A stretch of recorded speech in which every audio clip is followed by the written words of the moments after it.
We'll call to order the Murray City Planning Commission meeting for Thursday, August 20th. It's 6:33 p.m. And present this evening are Commissioners Jake Pearson, Peter Kling, Michael Richards, new commissioner this week, yes, right? Andy Hilka, and myself, Ned Hacker. And excuse Snyder, Katie Rogers, and Pete Christo. Staff present, Chad Wilkinson, David Rogers, and Aaron Ardmore, and Mark Richardson. So a couple of reminders, meeting's being recorded. And if you have a telephone, I'd ask you to silence your phone so we don't get interrupted by those. And I'd like to welcome everybody here attending the meeting tonight. Grateful to have you participate. And self-etiquette items before we start. When time comes and you want to make a comment on a particular item, we ask that you come to the podium, state your name and your residence for our records, and speak into the microphone. We'll give you 3 minutes and ask you if you are commenting that you don't comment regarding same things that have been commented on previously. Once the item is over that you're here for, you're absolutely welcome to leave, and we just ask you to leave quietly so we can continue with our meeting. So, first agenda item, approval of previous minutes, July 16th. I ask if all of the commissioners have had an opportunity to read the July 16th minutes. If you have any comments, otherwise I'd take a motion regarding that item. Chair, I'll make a motion that we approve the minutes from July 16th, 2026. All right, I have a motion. Is there a second? I'll second. All right, any additional comments? All in favor say aye. Aye. Aye. Motion passes. Item number 2, I will abstain probably. I wasn't at that meeting. you've read the minutes. Happy to vote aye if that's appropriate, or okay, great. That works. Either way. So do you want aye or you want to abstain? Aye, yeah. All aye. right. Unanimous. Item 2, any commissioners have a conflict of interest on any of the agenda items this evening? No. No. Nor do I. Item 3, findings of facts and conclusions. We have 2 of those items. Skyline Auto Sales and Salt Lake Stronghold LLC, both conditional use permits. Have everybody had an opportunity to read those, and you have any comments? And I'd be entertain a motion. Chair, I make a motion that we approve the findings of fact for Skyline Auto Sales and Salt Lake Stronghold. All right, I have a motion. Is there a second? I'll second. All right, motion and second. Any other comments? All in favor say aye. Aye. Motion passes. And agenda item number 4, Gracie Jiu-Jitsu School conditional use permit. And is applicant present? Yes, we'll have you come up and talk after the staff report by David Rogers. Thank you, Commissioners. So this is a request to operate a martial arts studio within an existing building at 4371 South State Street for conditional use approval. So the project is located on State Street and 4500 South. It's a strip mall that's existed there for some time, or a strip that's existed there for some time. The overall site is 4.6 acres, and the unit is the northernmost unit on the property. You can see there I outlined it in blue, and it's about 1,600 square feet. For the zoning, this property is located in our CD Commercial Development Zoning District, and most of the properties to the north, to the west, and to the south are also CD, with some multifamily housing located to the west. And athletic clubs is the land use that we have that's closest to the jiu-jitsu studio, and it's a conditional use in this zone. So here's the site plan that was provided by the applicant. You can see in red there the unit that they will be using, along with the overall site that shows parking and the access off of 45th and State Street. So the floor plans, the applicant does not intend to make major changes to the property. You can see that there is the 1,600 square feet of commercial space along with a restroom in the back of the unit. And the intention is for this space to be used for classes and for private instruction. So for the zoning standards for parking and access, we did an analysis and determined that 4 parking stalls are required for this use, and the site largely or does very much exceed that requirement. And there are shared access points that I've highlighted in yellow from 45th State and 4370, I believe, is the road to the north. For landscaping, you can see there the requirements. So there are requirements on both the State Street frontage and the 4500 South frontage. And because of the length of those frontages, there are some substantial landscaping requirements. The property owner has entered into a deferral agreement with Murray City for landscaping to be installed by the 1st of December due to a previous conditional use permit that has come before you all. And once this is installed, it will bring the landscaping into compliance. So for our notices, 12 notices were sent to all property owners for parcels located within 400 feet of the property. And as of this presentation, staff has not received any comments. So based on an analysis of the conditional use permit application to allow the martial arts studio, staff concludes the following. The proposed use for an athletic club is allowed in the CD zone subject to conditional use permit approval. With the conditions outlined in the staff report, the use and property will comply with the standards of the land use ordinance, and the proposed use is not contrary to the goals and objectives of the general plan in this area. So based on our analysis, staff recommends the Planning Commission approve a conditional use permit to allow a martial arts studio at the property addressed 4371 South State Street, subject to the following 5 conditions, and I'm happy to answer any questions. Any questions for staff? All right, thank you. Would the applicant come forward? State your name and your address for the record.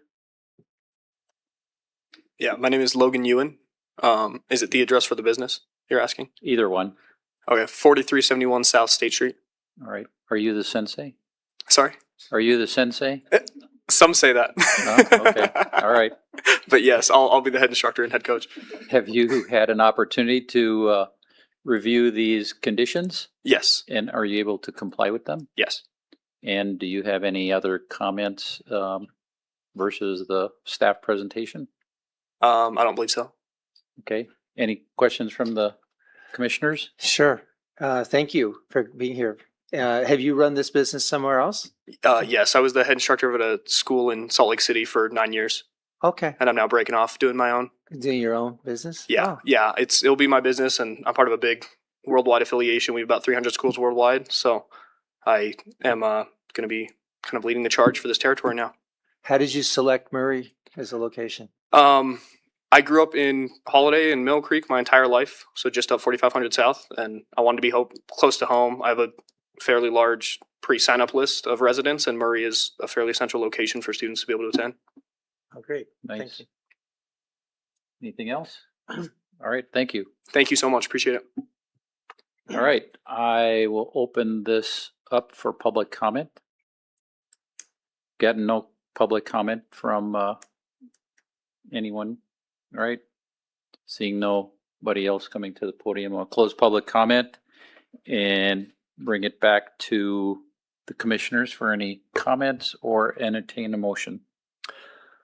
I'll make a motion, Chair, that the Planning Commission approve a conditional use permit to allow a martial arts studio at the property address 4371 South State Street, subject to the 5 conditions listed. All right. I have a motion. Is there a second? I'll second. Motion and a second. Any other comments? All right. David, take a roll call vote. Commissioner Richards, Yes. Commissioner Pearson, Yes. Commissioner Kling, Yes. Commissioner Holka, Yes. Chair Hacker. Yes. All right. Motion passes. Congratulations. And as it said, welcome to Murray. Sensei. Are you going to go over there? Maybe. All right. Agenda item number 5, Murray Kids conditional use permit. Is the applicant here? Yes. And I'll have you come up after David Rogers gives presentation. Thank you, Commissioners. So this is a request for a conditional use permit and site plan approval for a new building that will be used as a daycare center located at 20 East Winchester Street. So this property is about 3.5 acres, located on Winchester Street, west of State Street and just north of the I-215 corridor, and the proposed building is 5,000 square feet. So this parcel is located within the CD zone, and the land use educational services is allowed in the CD zone subject to conditional use permit approval. The majority of the surrounding properties are also in the CD zone, specifically on State Street there to the east. There is also a GO office or general office parcel to the northwest, and then the I-215 corridor separates this property from the residential properties to the west. So this is the site plan that has been provided from the applicant. You can see that there is a main floor and an upstairs. There's a play area and then the parking that is required for this kind of use as well. So here's the floor plan. This is the downstairs floor plan. So the idea here is that it is an open area that can be partitioned off so that there can be different classrooms depending on the amount of students there at any given time or the activities. And then you can see the restrooms there with the stairs going upstairs. And this is the upstairs. Again, it's a large room that can be partitioned off as needed, and then it will be open to below on that west side. So there'll be the second floor on that east side and then open to below. So these are the building elevations provided by the applicant. As you can see, the building steps down as it goes further west. And the reason for that is because there are some power lines on this property. The applicant has been working with Murray Power to ensure that all of the correct clearances are met so that the students, staff, anyone who comes to the building can do so in safety. And if there's any repairs or upkeep that needs to be done, that is also taken into account with the building. So here you can just kind of see this is the south elevation. It juts down as it goes further west. So for zoning standards, the building is planned to be constructed to a max of 30 feet with a portion of the building stepping down to 16 feet due to the overhead power lines. The max height requirement for the CD zone is 35 feet, so the building meets those requirements. As I indicated, Murray Power and the applicant are working on ensuring all power requirements are met before a building permit is issued. And if there are any adjustments or changes as the applicant works with Murray Power that substantially change the site, so change where the building's located, change what the building looks like, changes the parking, then that would need to come back to you for approval if it deviates from what you're seeing here tonight. And the new building is proposed to be 5 feet off the west property line and just over 10 feet from the southern property line. The only setback requirements we have in the CD zone is that it needs to be 20 feet from a public street or a residential zone. And there's not any residential zones nearby, and it meets the setback from this street on the north. So for some additional zoning standards for parking and access, the proposed use requires 1 stall per instructor and 1 stall per each 5 children. And this comes out to a requirement of 20 parking stalls, which the applicant is showing, including a stall that meets ADA requirements. And the site will be accessed off of Winchester Street on the north. And then you'll be able to turn around and get out of the site the same way. So for landscaping, the applicant will need to update the landscaping plan to provide some additional shrubs along the frontage. So the applicant has provided a landscaping plan that shows in the bottom there the 6 trees and the 6 5-gallon shrubs, and they'll need to provide the at least meet the plan or the requirements shown in green by the time their building permit is approved. So for notice, 20 notices were sent to all property owners within 300 feet of the subject property. We received 1 phone call asking about existing alcohol sales in the nearby vicinity and what the requirements would be if that was to lapse, if they'd be able to do it again. And we let them know that if it doesn't lapse, they have nothing to be concerned about, and that commercial childcare is different than a public school or other points of interest for the state's concerns. And we would review that if that condition, if it were to lapse, we would review it at that point. So for findings, based on the analysis of the conditional use permit and the site plan application to allow a childcare facility to be constructed, staff concludes the following. The proposed use is consistent with the goals and objectives of the general plan. With conditions, the proposed plan meets the requirements of the land use ordinance, and with the conditions, the proposed plan will allow the business to expand its reach to better serve the community with the building proposed. So, based on our analysis, staff recommends the Planning Commission approve a conditional use permit and grant site plan approval for a new childcare building at the property address 20 East Winchester Street, subject to the 11 conditions on your screen, and I'm happy to answer any questions. All right, any questions for staff? David, I think you said this, but I may not have heard it. We won't be looking at this again unless they alter the site and the architectural plan? That is correct. What you're seeing is what the approval will be. And if there are substantive changes based on Murray Power's requirements, that would need to come back to you. But ideally, this is the last time you'd see it. And then, is the land empty now, or is there a building? So there's currently a house there, and that would be Okay. demolished for the building to be built. Okay, thank you. Anything else? I had a question. I asked earlier about if there were rules about the required square footage of outdoor play space. Were you able to find anything about that? I was. So for a commercial daycare, their requirement is 40 square feet per child using it at a given time. So based on the 1,000 square feet shown on this plan, the most, what's the right way to say that? The max amount of students allowed to use the outdoor daycare or outdoor play area at a given time would be 25. Thank you. All right, thank you. Okay, will the applicant come forward, state your name and your address for our records, please? My name is Fred Cox. Is this okay? Sure. I'm an architect. I'm representing Sonia, who is the owner and applicant.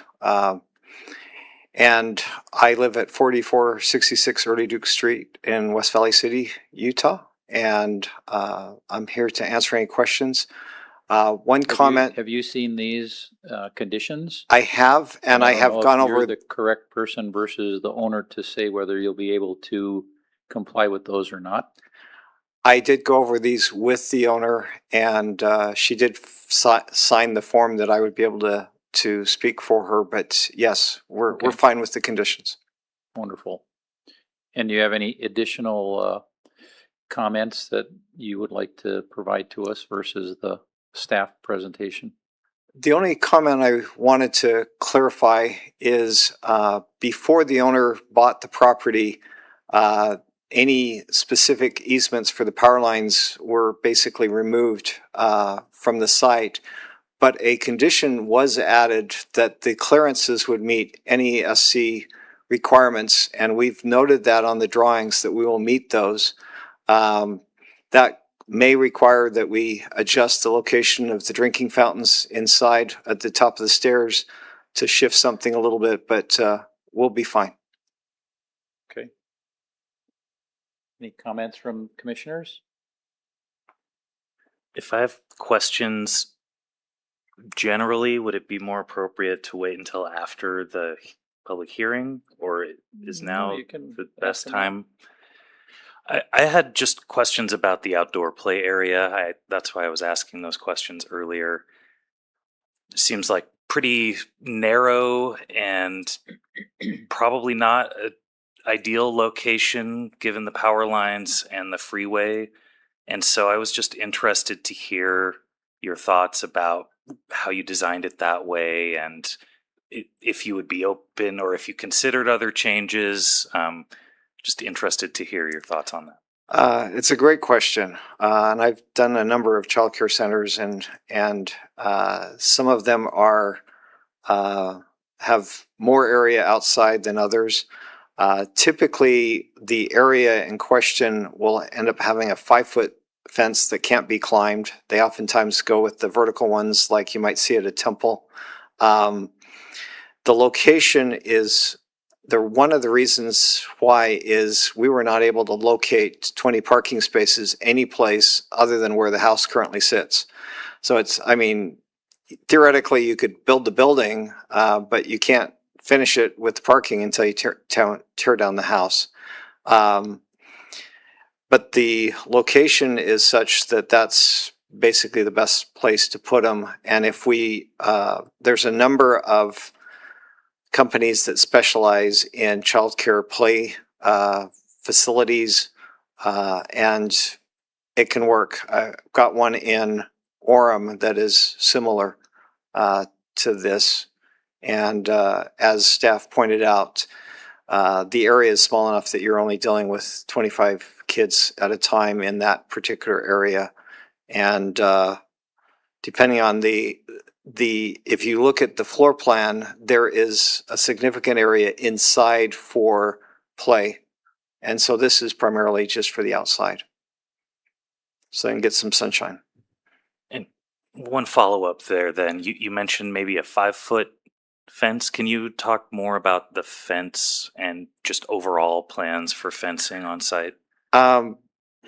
If there is a requirement for a fence, which there would be for a play area, under the state childcare requirements, the fence has to be at least 48 inches tall, and it can't be 47.9, which is why most childcare facilities make them at 5 feet so that they aren't short when they come to measure.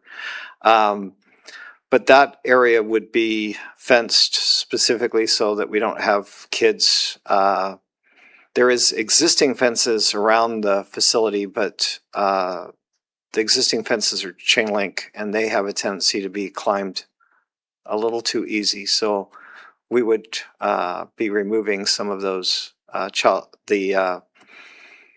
the chain link fences where there would be kids. Is there any sort of noise sound barrier from along the freeway or anything in the back there?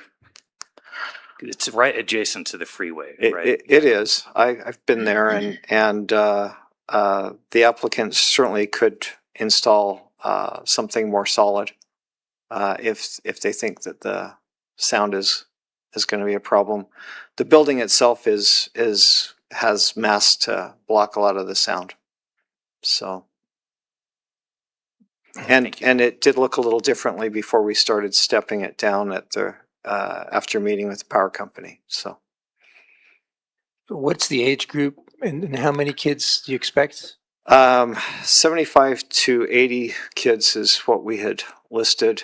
That would allow, with the exterior doors on the main floor, she could go down to infant as far as ages. The upstairs area would need to be 3 years or older, and the building would have to be sprinkled for her to have any children upstairs. So we're planning on fire sprinkling the building. Sorry, what was the last part that you said? I'm sorry, maybe I'm not talking to this correctly. To have children upstairs, ages 3 and older, the building would have to be fire sprinkled.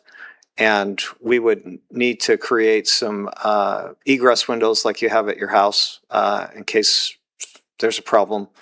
But the fire sprinkling system typically solves any problem. Right, anything else? Okay, thank you. Thank you. Okay, I will open this item up for public comment. And you said you had one comment for this? Yeah. And you already talked to us about it? All right. Seeing no one coming to the microphone, I'll close public comment, bring it back to the commissioners for any discussion, or we'll entertain a motion. Well, if it's okay, Mr. Chair, as you can tell, I'm concerned about this play area, especially being right next to the freeway. I think a good solid, probably taller than 5-foot fence would be something that should help us achieve quality development to the conditional use standards. I'm interested in what the other commissioners might think. I think the fence thing's a good comment. Sorry. I think the fence thing's a good comment. We've talked about 6-foot fences before in the past, and I don't know if we've put them in the conditions, but curious what your thoughts are. Well, I have some thoughts too, but I think I'd ask David if you know what the state child care people would say regarding this facility and a fence perhaps. The state would require a 4-foot fence in order to be licensed as a childcare in the state of Utah. Nothing about noise. Not that I'm aware of. I looked up the fencing requirements and the square footage per pupil outside. In practice though, or do childcare places have 6 feet fences ever? Yes. Well, it's not really a matter of whether it's 6 feet, it's about whether Andy's point about cutting down the sound. I think Also, it's right, both, right? Buffering, right? Sound, pollution from the freeway, just in general, increased safety for the. And then a higher fence also helps buffer the sound. I don't know how high you have to go, but Maybe a follow-up question to that is, what would the maximum height be allowed by the zoning code? 8 feet. The maximum allowed is 8 feet. Nothing higher for sound barrier along freeway? I know I would have to UDOT's look friend- into that. UDOT fences, sound barriers are more than 8 feet. At least in the CD zone fence code, 8 feet is the max. I'd have to do some more research about it You're adjacent to a talking about freeway. Ned, I think you're talking about the walls, like, If it's a sound barrier wall, that's a different deal than what they Yeah. may be required to do. right? And it sounds like they're not required to do much No, if it's 42-inch fence. right. I mean, it may be desirable, but it may not be within our purview to indicate that that's a necessity. Sorry, I will point out that there is a significant grade differential between where the freeway is and this Yes. property. It is pretty high up off the freeway.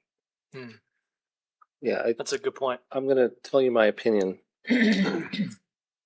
I think that the state of Utah has come up with a standard for what needs to be around a play area, and they probably had better expertise than we have sitting up here. And so I believe that the height that they've determined is probably adequate. Would it be nicer to have a bigger fence? Yes. Would it be nice to have a sound barrier? Absolutely. I'm not sure any type of fence in that area, even if it was, some type of sound barrier type fencing, would reduce the noise that much. The freeway is significantly lower in this area. You're going to hear the freeway. I lived next to a freeway for a lot of my life, and it didn't matter if you were behind a fence that was 6 feet tall or not. You heard the freeway either way. And so I think it would be excessive for us to think that we know how tall a fence needs to be for a play area. And I don't think that the sound reduction would matter much. And if you think about a daycare, this is probably, we're going to go out for recess for 15 minutes and come back in, and most of the time will be spent indoors. That's my opinion. It's a good opinion. I agree with you, Jake. I think we can request, not necessarily put in another recommendation or a condition, but to just leave with the applicant that we're concerned about fence. I agree with David Rogers regarding if you stand on that property and look into the freeway corridor, it's a significant drop onto the freeway. So that would be my recommendation, just to think about that and look at that option for your fencing along that, around the entire facility. Mr. Chair, could I share perhaps a response? Absolutely. I agree. I'm no expert on sound barriers or anything like that, but I do think with fencing, 6 feet is typically the height of, for most people, is the height of an average human, right? And 5 feet would be, on me, the fence would go up to here. So I would very clearly be able to see beyond that. So I do think that 6 feet is very common fence height for that reason. If they're building a fence, it's very negligible to go from 4 to 6 feet. And I do feel like the conditional use standards are pretty clear about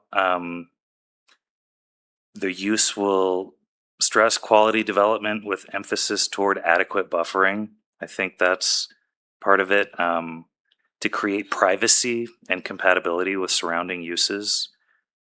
And so I don't think it's that far of a stretch. I respect if the commission doesn't agree that that's important, then I understand that. But that's just my thought, is that maybe 6 feet would be good and would be in line with some of these standards that I think we're looking at.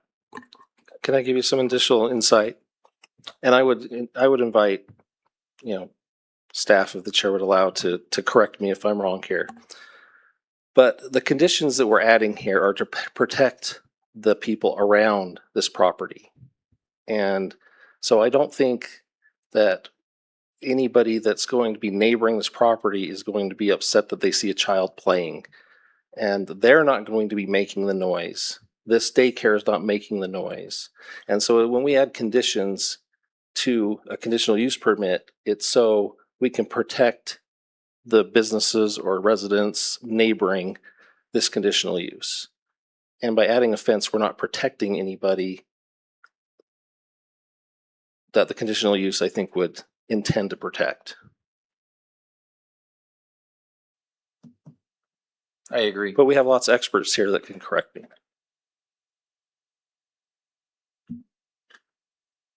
The applicant like to make a comment? I know we talked about this before the meeting a little bit.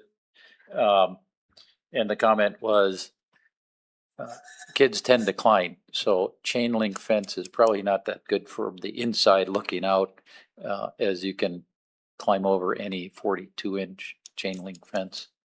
Yeah, there's certainly some lower fences there right now that are all chain link, and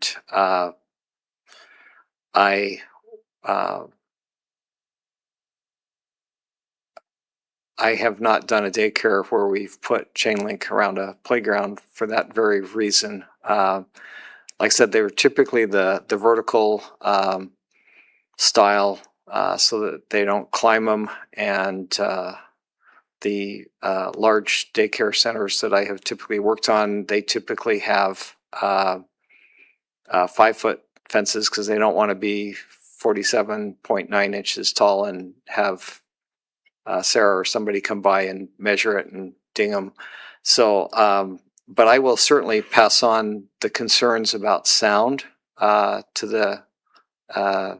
the owner, and also because of the height and the freeway, have her consider possibly even a taller fence. I think those are good recommendations to consider whether they're required or not. I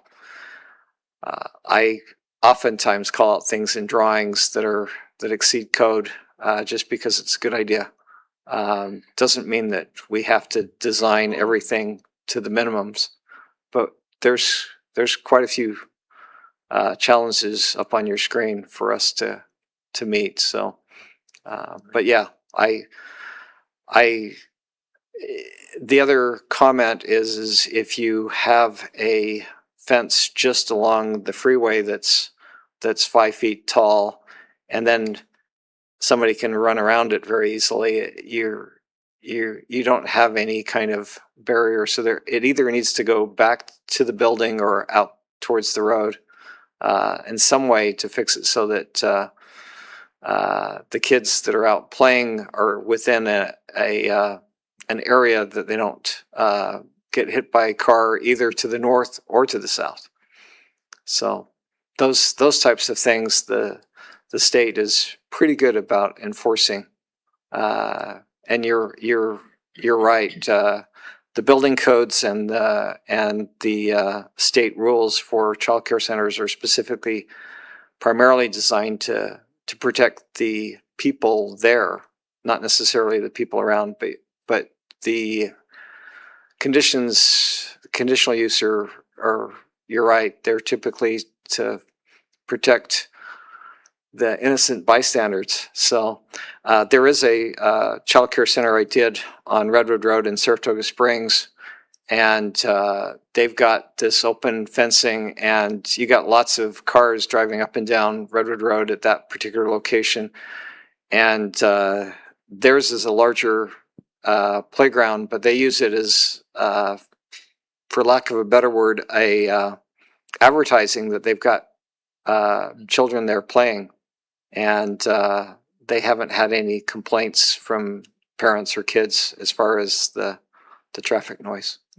But thank you. Thank you. I'm listening. Think.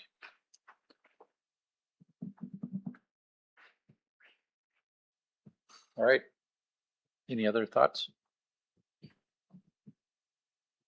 David, you want to confirm what Commissioner Pearson was saying about conditions that we include in our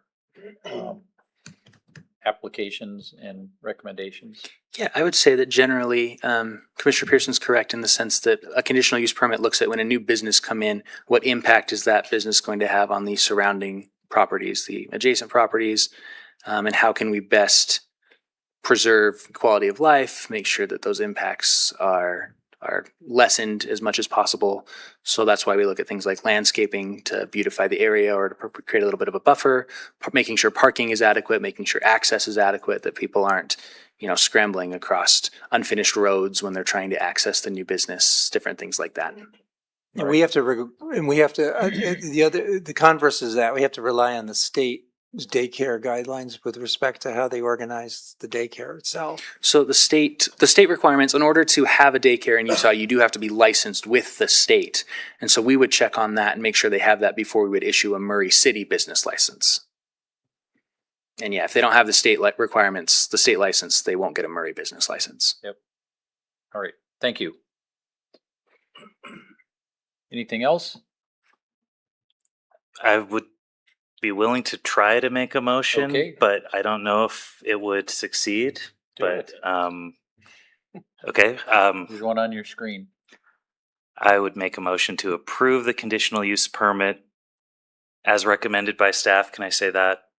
With an additional condition that a minimum 6 foot tall solid fence be required around the outdoor play area. Okay. That would be my conditional use and site plan approval for the new childcare building at the property address 20 East Winchester Street. With the 11 conditions as recommended by staff, plus one additional condition requiring a 6 foot solid fence around the outdoor play area. All right, if a motion, is there a second?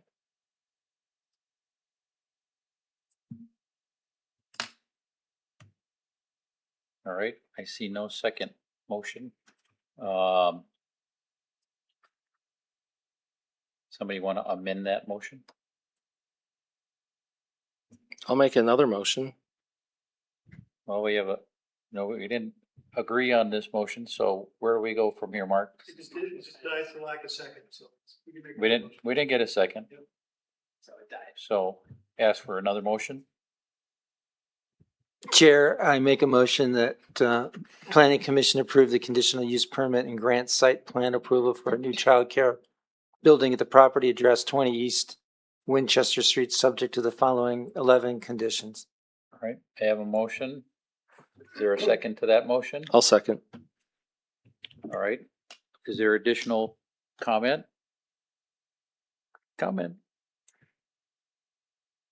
I'm happy to support the motion. I just had All to right. give it a try. Nope, that's good.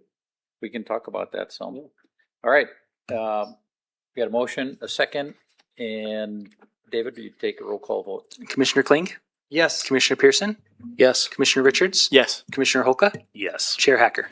And I would tell you for the record that for our commission and for what we've learned for the years we've been on here is these conditions are pretty well developed by the staff. And for the most part, however we've done it, we don't particularly add conditions unless it's impacting others outside the facility that we're actually looking at to approve. So that's that's the rest of the commissioners' beliefs regarding not adding a condition to put a requirement in for a particular kind of fence.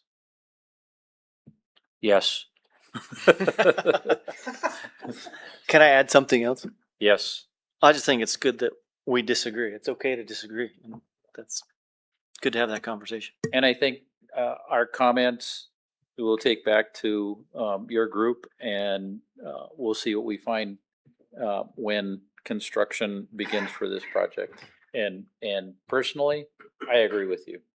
I think it'd be a good thing to have a more solid fence against as a barrier to the freeway. But So- unfortunately, there's a difference between what any of us might have a personal preference for and what the code permits and what the state permits. So we can express those personal opinions, but we do have to follow within the guidelines of the code generally, so. All right, motion passes. Congratulations applicant and welcome to Murray. I don't think we'll see you again, right? Unless something changes on your site plan, so. Okay, next agenda item, number 6 is Murray Central Station Area Plan Discussion. And David, you're gonna give us a review of the area site plan, which has been ongoing for 2 years? 2 years. So Pretty, Chad, yep. Chad and I are going to tag team this one, All right. and Chad's going to start it off. Okay. Just for the record, he did not tag me though, so I know in wrestling that I couldn't come up here, but we're going to go forward anyway. So this, this is the effort or the culmination of a 2-year effort. This is the last of our station area plans. You've approved so far. Do you know how many? 4. Yeah, because we had some stationary slivers. If you remember, we have a couple that we share with some other communities. So we have the full plans, which were the Murray North Station, the Fashion Place West, then a couple of slivers with Mill Creek and Taylorsville. So with that, we're excited to bring this forward to you. We've had a lot of effort from UTA. Was a very strong partner on this. We've had effort from some of you all during that 2 years, coming and looking at some of these plans and giving input, city councilors. So we're excited to finally be able to bring this to you. I'm going to let David talk about that framework of the plan a little bit. I want to talk about kind of big picture though. This is a station area plan that we believe is somewhat unique even along the Wasatch Front. There's a few of these that we think fit this same bill. I think some of our stationary plans in Salt Lake City would be similar, maybe Ogden, maybe Provo, where we don't just have a focus on providing additional density residential, but also in connecting some of those other station areas with jobs. This is a great job creation center. We have a great use with our Intermountain Health. We can see it right over there, right? That they provide a wonderful opportunity for creation of medical office and other related jobs, insurance offices, other things that have located around that hospital complex. And so because of that, there's a great opportunity to get people from some of our other station areas to this location, as well as having people that live here, right? The idea would be live, work, play, right? Where we have people living here, also working here. We know that there's some of that happening, but in the case where someone may want to live in another community and come to this area to work, we have a great opportunity to connect those other communities to this job creation center that we have here in Murray.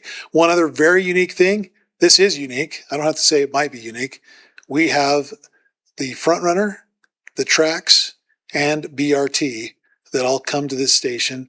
We have all these modes of traffic or of transportation that converge on our site. We're the only station that has that I know of in the system. So this is a very unique opportunity for us. Because of that, we've taken our time. It's taken a couple of years to go through that. We want to go through, now I'm going to let David present some of the framework of the plan. There's some fairly significant, or I wouldn't say significant, I'm trying to come up with the right word. We've been talking about different words.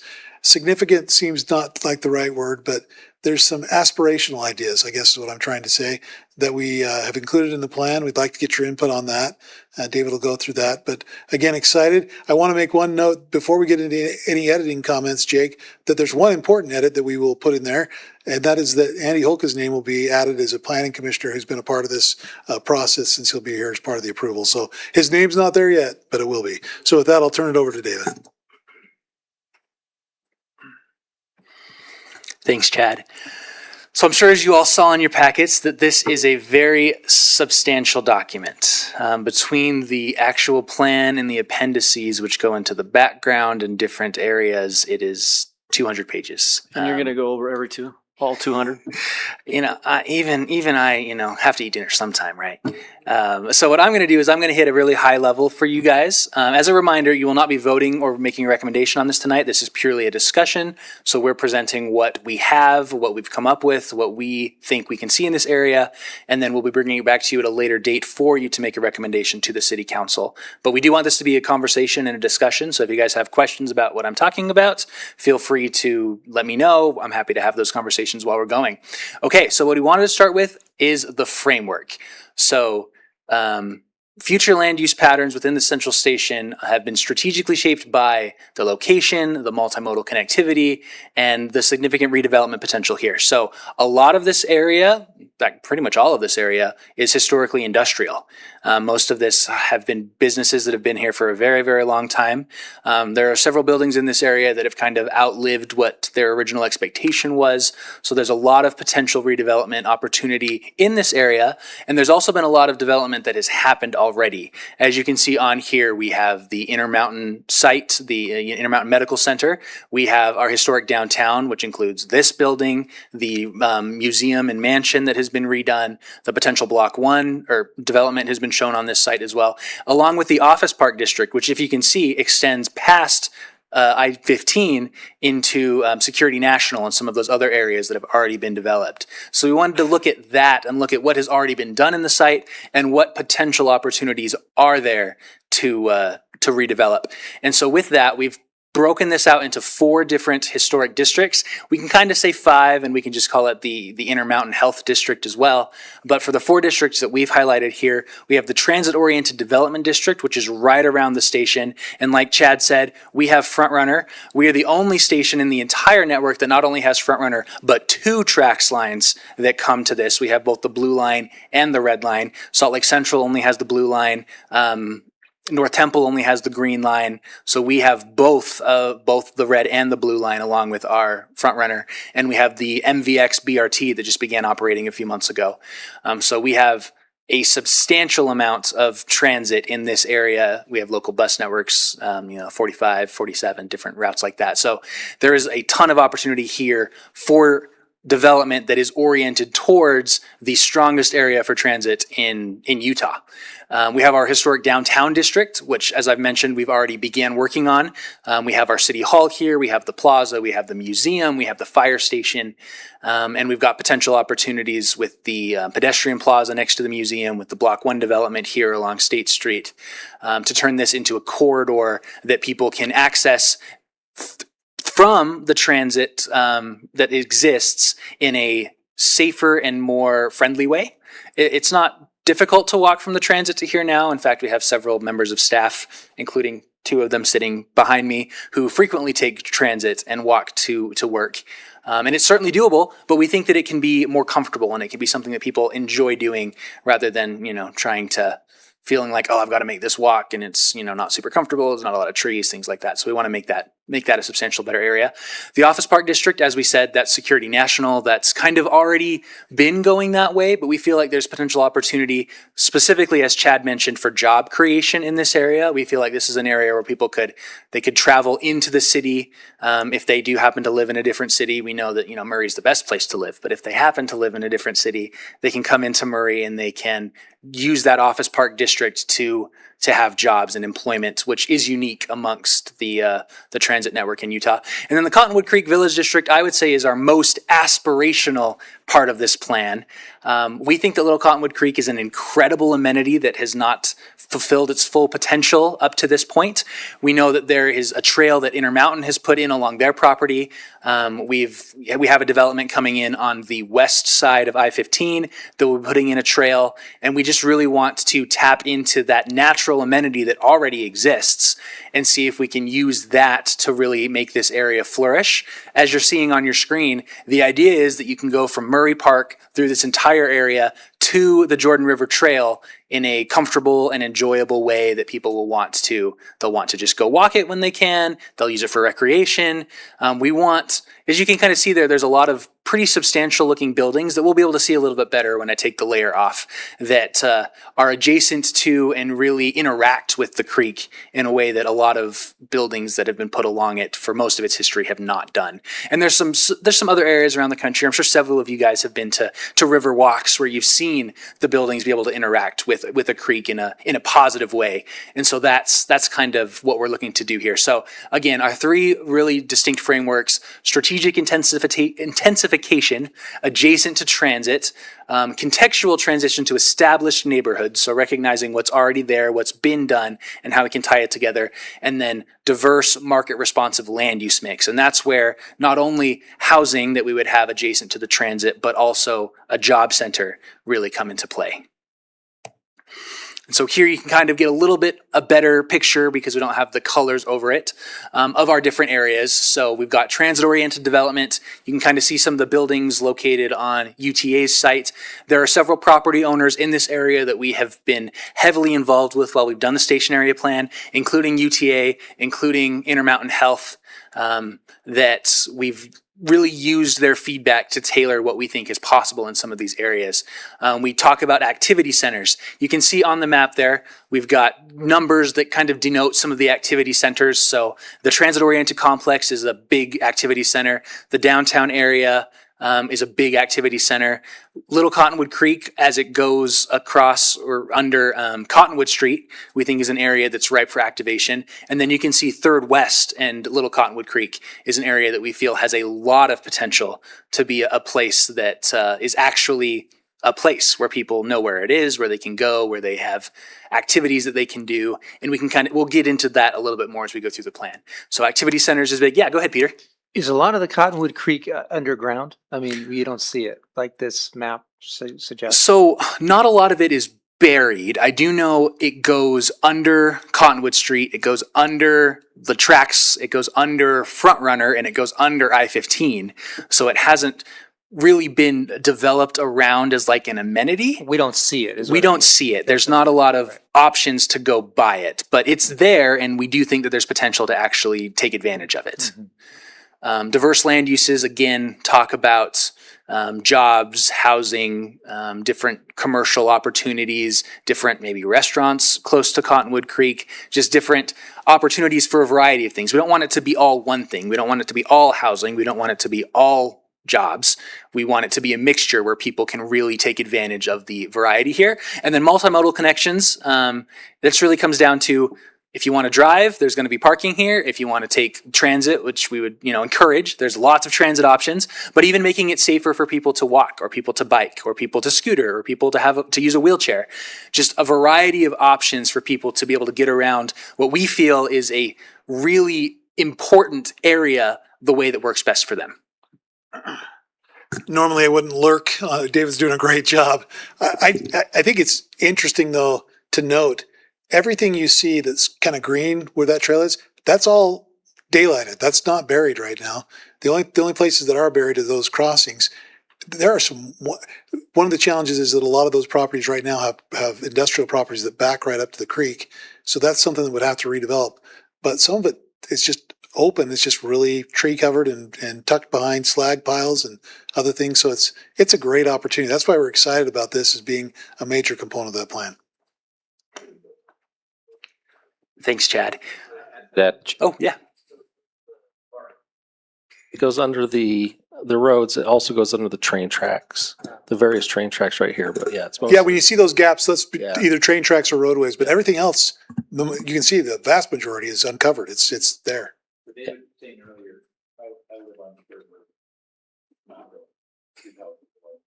dead end street. So, but only 100 yards from the confluence, the little Cottonwood and Jordan. And I would tell you they put in some additional walkways between the confluence and 500 west. And from there, I think is what Chad was saying, it's a little more, well, actually from there, it backs up to what is now being developed in the Galleria. the who? Galleria. The Galleria Oh. properties. Oh, yeah. So that should be a pretty good extension all the way to 215, or to 15. Yeah. So, and to go under 15 with a box culvert might be a little tough with UDOT and certainly expensive, but I think this corridor can be as nice, maybe nicer than what's coming through Murray Park, which is very nice. Something I'd like to add. And I think it Oh, would sorry, be the creme de la creme of this entire plan. Oh, absolutely. Something to just add that's kind of just a cool tidbit for everybody. So I don't know if you guys have heard of the Utah Trail Network. It is a UDOT funded trail network throughout the state of Utah intended to, connect some of these communities through UDOT builds and maintains these trails. And so UDOT has received funding to do a study for the Little Cottonwood Creek corridor from State Street to the Jordan River as part of the Utah Trail Network. So that study is ongoing. Like we said, it's with UDOT. UDOT's the one that's doing that. But I spoke with a UDOT representative recently, and they're going to involve the city. But things are actively being looked at here from the state's perspective as well as Murray's. Okay. So next, I'd like to talk about one of the most aspirational parts of this plan that we think is pretty awesome. So to give people context, the bottom part of this screen is currently Cottonwood Street. So if you keep going down, you'd run right into the hospital. The black dashed lines in the middle of the screen is the tracks line, so the red line and the blue line. And at the very top left of the screen, you can see some more train tracks, and that is Front Runner. So something that we're looking at here is how can we really activate this area? How can we make this a place people want to be and want to navigate safely and comfortably? And we came up with the idea for a plaza. So it was kind of mentioned before, and if anybody has history with the site, there was a lot of contamination here. When this site was cleaned up before the hospital was built, they took the worst of the worst, they piled it all together, they put it in one spot, and it is colloquially known as the burrito. And the burrito is basically right here. The idea is to turn the burrito that is not very easily built upon just because of the cost of cleaning it up, the sheer contamination there. Putting an open space like this, we think would be something that would work really well for this area. You can kind of see it ties into some buildings that would also be built on the site. There's fields, there's walkways, there's stairs, there's places to sit, there's trees. It would just be a really neat place to be able to come and enjoy what is currently a sea of asphalt. But what I think is really the most important part here is as much as I love the plaza and it would be one of the center points of this whole area, the idea of being able to cross the train tracks not at grade, so not right at the level of the tracks, I think is something that's pivotal here. People, I see it when I've taken the train. We see it all the time. People are running from Front Runner to tracks to try to make it, and there's a safety concern there. We want people to be able to use these different modes as safely as possible. So being able to go up over the tracks line when you're getting to Front Runner or go over the tracks line when you're coming from Front Runner is something that we think would substantially impact people's desire to use the transit that's already there. If they're not just walking across a parking lot, if they're not running across train tracks desperately trying to make their train, if they have a much more pleasant and enjoyable experience, we think that this would not only encourage transit use, but just make this an area that people would enjoy being around a lot more than there currently is. So this is the kind of level of aspiration that we're working towards. We'll also talk about Little Cottonwood Creek, but we just wanted to highlight this specific area because we think that this is something that people can look and say, oh yeah, you could totally put a plaza right there. I think that would work great as a way to kind of show what we're hoping to accomplish with this plan. So here is the mobility framework. So this basically shows all of the different ways that people can get around this. Specifically, this is showing a lot of the roadways, but also we just want to highlight the the cut green arrow there at the top that shows the Little Cottonwood Creek corridor that shows that you can get, from Murray Park all the way to the master plan development on the Galleria site and then the Jordan River just through one continuous trail. You can also see the idea of potentially putting a trail adjacent to the tracks line to be able to walk from tracks up to the Little Cottonwood Creek corridor without having to cut over it all. You can just kind of go straight up there. There's a really big green arrow right in the middle that shows the plaza I just showed you, that shows being able to get from the transit to Cottonwood Street and to the hospital in a safe and enjoyable way. So we just really wanted to look at what can we do here? How can we best get people around? Where are the areas that we think make obvious nodes or connection areas for people to be able to get around? And so for the mobility framework, there's 4 specific things we want to highlight here. The first is expanding connectivity, like we said, helping people get around in the way that makes the best sense for them all through this site. Lane reconfigurations, potentially rearranging lanes, adding bike lanes, adding like a pedestrian path, just ways to make this area a better area to traverse for people. Streetscape improvements, so that includes upgrade to sidewalks, lighting, landscaping, so trees, wayfinding. We'd love it when you got off the train if there's, a sign that says Intermountain Medical Center this way, Murray City Hall this way, Little Cottonwood Creek this way. We think it would go a long way to making this feel like a place. And then disentangled the paths. So really just making it so when you get off the train, you're not where do I go so I'm not stepping into traffic? And people will know this is where they can walk, this is where they can go get a bus, this is where they can go get a train, and just make that easy for people to understand who haven't visited the area or who use the area every day. I have a question on that, David. Yep. Can you go back? Go ahead, Ned. So you've identified that the intersections, the gold star for a transit intersection, the Yeah. gateway intersections, the Cottonwood Creek connection. What are the pink stars? That's a good question. I don't know if that got cut off.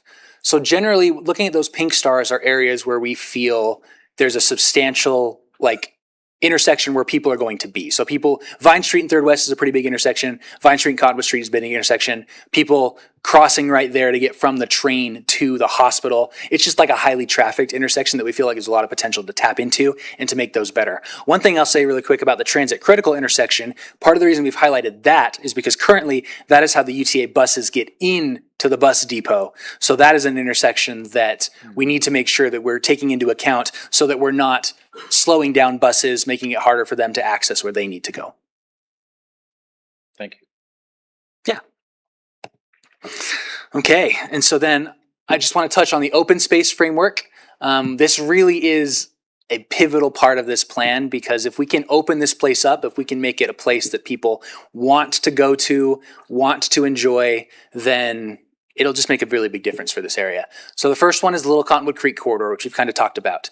As you can see, we've mentioned it a bunch of times. We think that going from Murray Park to the Jordan River Parkway on your bike, on your feet, not on the roadway, is something that is an amenity that so many people, not just in Murray City, but people all along the Wasatch Front would genuinely enjoy as like an activity to do. People would take advantage of it, sure, if they live here and they want to get from one to the other, if they're going to the park while they're at the hospital or they want to go ride on the trail. But we think that this could be a destination where people all over go, oh yeah, I want to go walk along Murray's Jordan or Little Cottonwood Creek Trail because it's a trail that people know and that they recognize as a place that they can go and do some things and have an enjoyable time with their family, with their friends. So we really just want to highlight that we think this is an incredible amenity that is historically underused, that we want to take advantage of since we're looking at this area. Number 2 is the Transit Plaza, as we kind of talked about, a place where people can come, they can sit, they can read, they can play, they can, just enjoy being in an open space, not far from Murray Park. And Murray Park is, in my opinion, one of the best parks in Salt Lake County, if not the best. But having another one that's so close to transit, if you're, you take Front Runner and you missed your train, or you're taking tracks and you've got to wait for the Front Runner, there's a nice place where you can wait. You don't have to just stay on the platform. You can go, you can enjoy this place. Hopefully there'll be a lot of people there, so it'll feel safer. It'll feel used. It'll just be a really good place for people to tie in. And you can kind of see, we've highlighted in pink the whole area of what we'd want to be considered the Transit Plaza. So we don't just want it to be that one area. We want it to go all around the tracks line. We want it to go all around the Front Runner line. We want to take it all the way up to Vine Street. We want this to be a place that people feel comfortable and safe walking around and really enjoy being. Number 3, I should have included another picture, but the Riverside Terrace Plaza. So this is on 3rd West and the Little Cottonwood Creek. Right now, I bet if you asked a random person, they would have no idea they wouldn't know where 3rd West even crosses Little Cottonwood Creek. But we want to turn that into something substantial. We would love to see buildings there that interact with the creek. We'd love to see potential restaurants there where people can just stop. They can take a bite to eat while they're adjacent to the creek. We want that to be a place that's open, that people can go and enjoy along this corridor. And we just think that it's really, really some good potential to be able to tap into that and make that a destination along your path from the Jordan River Parkway to Murray Park. And then lastly, the Poplar Plaza is what colloquially we're just going to call it. The former Poplar Street that has been converted into a pedestrian-oriented street, just adjacent right here to the Murray Museum and Mansion, where T. Rose is. We want that to be a festival street that's well used. We've had a few different. I wish Elvon was here to tell me the exact word. What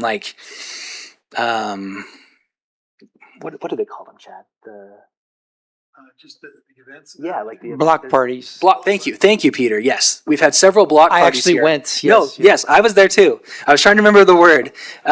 We've had some block parties here in the City Hall Plaza, and we'd love to tie that into the Festival Street. We'd love that to make that a regular place where there's things going on all the time, a good place for programming for people to come and enjoy, and we can really tie it into this whole TOD area, transit-oriented development area. We think that it will just build on all the other areas. And because the Civic Center is further along, we can really start with that. We can get that going and then use that momentum to build into the rest of the area. But what is the Fountain Park? Where's that? The small pink square under. We know, just Commissioner Richards, we know how much you love water features. So we have made sure commissioned somebody to do a splash. There should always be somebody. I am going to defer to Murray Parks and Rec about splash pads, and that's not my area of expertise. But so Fountain Park is just kind of a small park that there'll be a fountain there, there'll be benches. Good. That's really to what sit. I wanted to know. Thank you. Just a place along the trail that people who are walking can stop and take a break for a minute. Richards Fountain. Yeah, I like where you're going with that. Those are the big things that I wanted to cover, but I will turn it back over to Chad to add a little bit more. Just to kind of sum up, I think what we're here for tonight is to get your general reaction. We sent this to you a few days ago. Get your general reaction to kind of the big principles. There's a lot of detail. You saw how many pages. There's lots of detail that guide things like street sections and other elements of the plan. But tonight, if there's things that we can take your input and make some changes even before we come back to you, we're happy to do that. If there's if you can give us some feedback, if you think that this is the correct direction that this plan goes, we'd be happy to hear that feedback as well. So this is just to be a conversation. We would anticipate this would come back to you probably that second meeting in September for some type of vote. My general feeling is I love it. Like, looks great. It's hard to. I mean, there's lots of things I would want to be specific about, but I know that it's just a general thing right now. I love the idea of having a walkway around the river. I mean, I live right next to the Jordan River. We walk it all the time. The one question I did have is, there's lots of break points on the Jordan River where you can go into a neighborhood or go over into a park or whatever. I'm assuming there will be some of that in like a path to the Murray City Center. Maybe it was there and I didn't see it, but I can touch on that really quick. So yeah, when you go back here to the this mobility plan, you'll see that the Festival Street ties into the integrated streetscape that ties right into the Little Cottonwood Creek Trail that goes right to the Jordan River Trail. And then with things like the Riverside Terrace Plaza or the Fountain Park, or just being able to jump onto the streetscape there will be ample opportunities to enjoy several points along so it all the trail. connects in a way that, it's awesome. Friendly. I know Jake's got some questions. I wanted to ask again, when do you expect UTA and the hospital to give you their comments? And I'm leading up to. Yeah, UTA has given us their, How we can comment. UTA has given us their comments. They have been extremely involved in this Yeah. process. They were in every single meeting with us. IH was in quite a few of those meetings as well. So what you see for the UTA properties has been very well vetted by them. They actually had to, in order to complete the grant that they had for this plan, they had to essentially sign off on what you see here. So they're on board. The IH plan, again, it's a master plan that they would have for their development of their property. There are some, they do have some concern about making things, I guess what I'm trying to say is, Known to the public. right, they are a private company and they have plans, but I will say that they are concerned about the things you're concerned about. They are concerned about too much parking. They understand that they've got a tremendous sea of parking there. They understand that those parking spaces that are located further away from the buildings are going to get very underutilized. They have some things in place to try to fix that. They've got a shuttle, if you've seen that, for the employees. So what I'm trying to say is they're a good partner. They understand kind of what some of our concerns would be as a city of having these large expanses of parking. And they're supportive of some of the concepts that we've had of saying, hey, how can we connect that transit better to your front door? How do we get people from there to your facility? They want to be a partner on that. I think I've mentioned in the plan that one thing that they have concerns about, again, is that with the high emphasis we have on providing the right amount of residential in along these stationary plans, that's just not part of their plan. They want to provide their services. They have a mission that they're trying to accomplish, and so they want to be sensitive to not imposing land use on them that would go contrary to that goal and plan. Okay, thanks. They still own Lost Creek, right? So I think this is commendable. It's a great vision. But having lived here a couple decades, there's so many stakeholders involved in this. I wish we could have a master builder that would be able to put all the parcels together, all the investors, all the stakeholders. It's the Murray staff. It's the Murray staff. But I just think about how long it's taken us to get Block 1 going, and we're still working on the old City Hall. It's like whether we can lead with a vision that others want to kind of connect with and follow with it, even if they're independent stakeholders, where I think the city and some of the things we've already done with Block 1 and hopefully the old City Hall set a standard of action that people want to follow, and then feel convinced that this direction or this vision is the way to go. But I think it's wonderful. I just wish we could wand over it and get it all done. Oh, did you want to go, Jake? A couple thoughts. I work up on the University of Utah Health campus, and a lot of those buildings are connected by sky bridges across the street. And midday, I always go for a walk, and I go, especially if it's a winter, I'll just go do a lap around that. Any thought around the transit? It's awesome to flow out of the tracks area and have a nice area to walk over to the medical center. Maybe that's in Intermountain's master plan, but a sky bridge going, I know it's cost. But any thought around that? Has that been thrown out there? I think there is thought about how do you best connect these facilities. They have some of those kind of facilities already over there on the campus if you walk from building to building. So I think that is something they're thinking about. I don't know that there's any immediate plans, but again, that challenge is getting people from the station to their property. I think the big challenge is getting across these tracks in the street. Mm-hmm. So if you can get up and over Cottonwood, if you can continue that elevated walkway up and over Cottonwood, I think it's a great thing. And I think there is some thought about that. I don't know exactly what that would look like, but as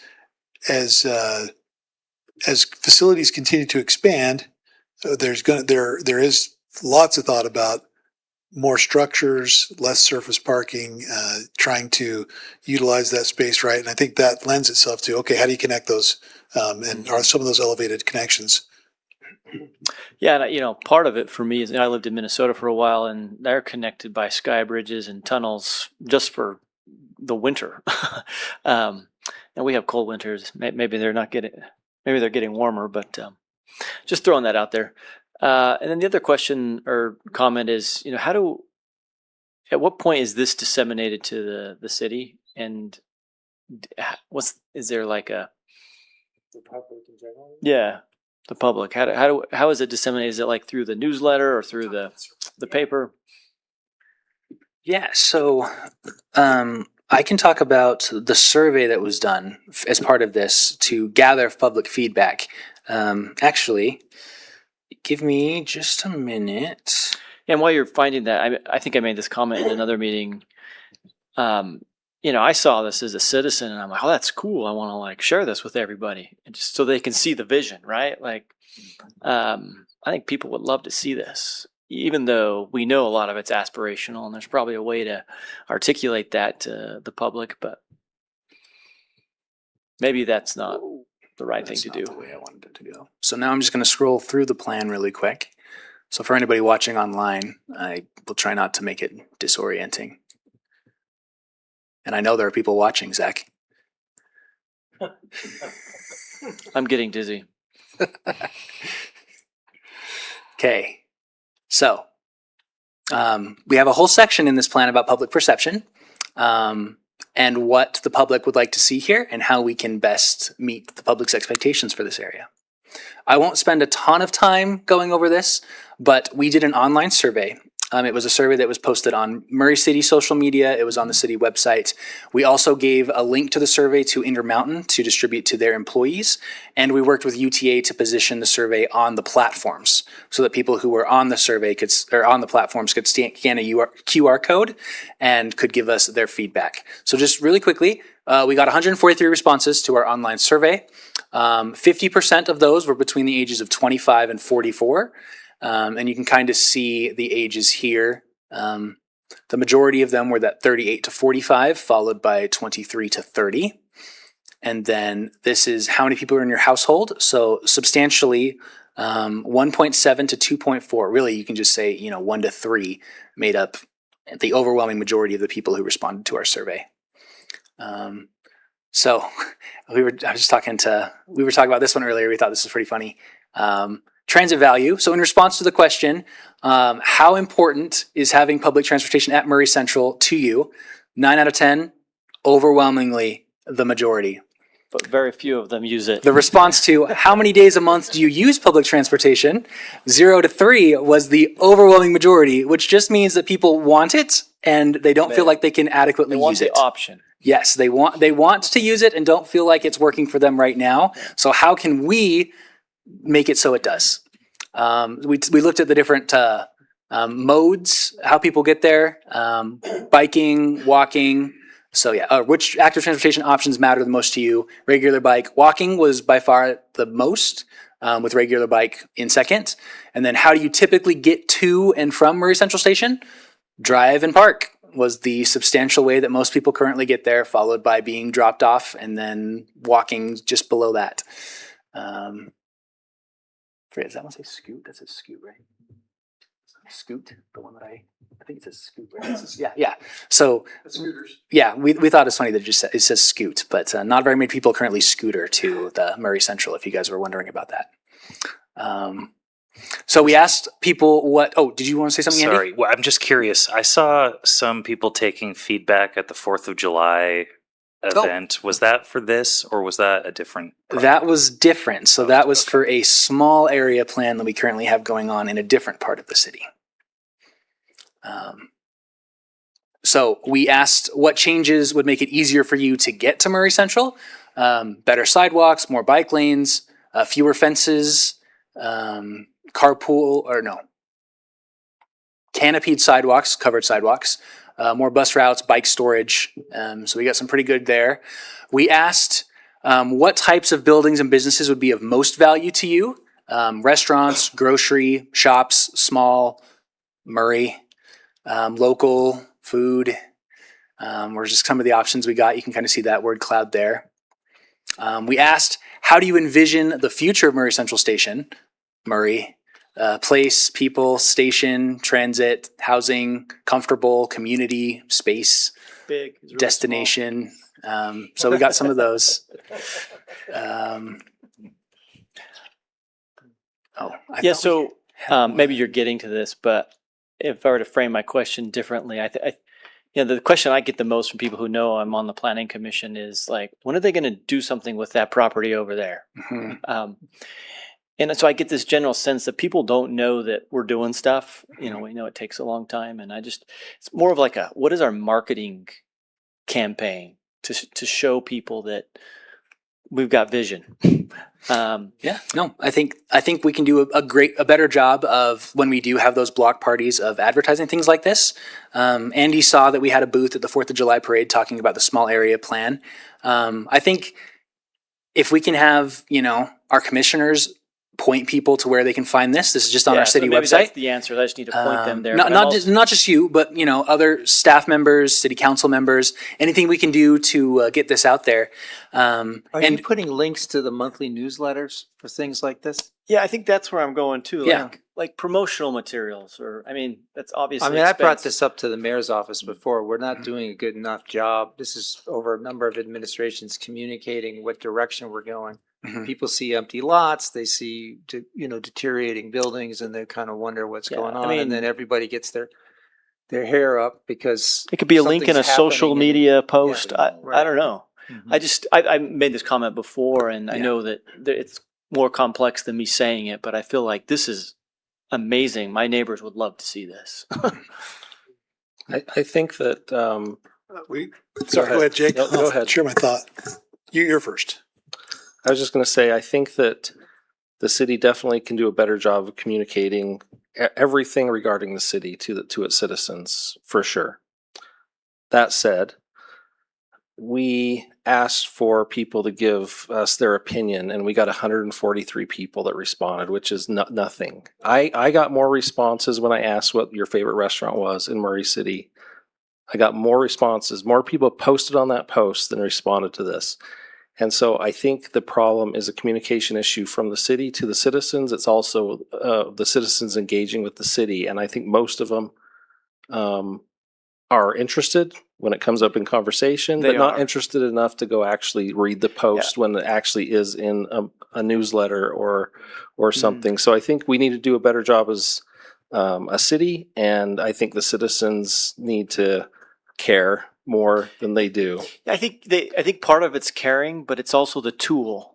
People don't get tired of surveys, and I think that's just in general. I agree. I'm just not sure there's. It's not. We don't just do surveys. We set up booths. We have these block parties. We try to engage. We've had meetings where we invite citizens to come in and look at what we're doing. We've done all those stuff. I'm not saying that we can't do better. What I'm saying is there's only so many methods, and if we can come up with a better method, we should do that. Yeah, that's all I'm saying. You guys, this is all perfect. We agree. I couldn't have said it better, Jake, that we can always do better. I think this information, while new to you, happened about a year ago. So this public engagement is a little bit, It's not new to me. I'm aware of it. But well, I just mean, when I say due to you, we're talking about the results of this for the first time publicly, but the actual outreach happened about a year ago. So it is, part of that is building on that public outreach and coming up with a plan after that. I can tell you that not only was the survey out there, but before our current city councilor, Clark Bullen, was on the council, he was forwarding people the link through his Facebook. Mm-hmm. That's a great way as an individual, if you have social media.